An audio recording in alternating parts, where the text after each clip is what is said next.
Hello everyone, so in this video, we're going to be comparing Gearup Booster versus Game Booster.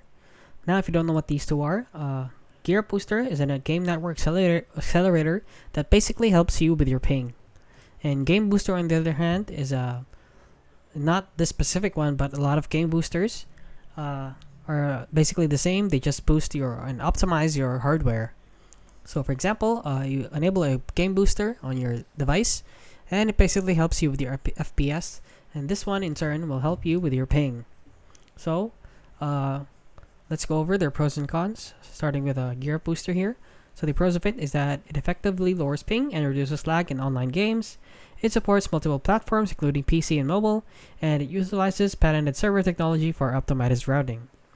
Now the cons of it is that it requires a subscription after a limited free trial.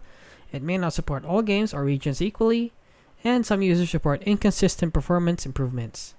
Now let's discuss the pros and cons of Game Boosters in general. So the pros of it is that it is free to use with no subscription required. It improves game performance by optimizing device resources, and it is user-friendly interface with easy setup.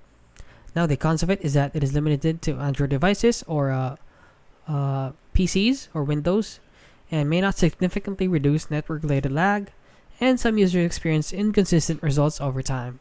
So which one is right for you? So the best, in my opinion, the best outcome would be to use both of them together. Use a Game Booster and a Gearup Booster for the best results possible. And yeah, that is basically it. So you just reduce your lag and you improve your game quality, your FPS. So for the best, that's the best option to go for. So that's basically it. So if you found this video helpful, please consider liking and subscribing.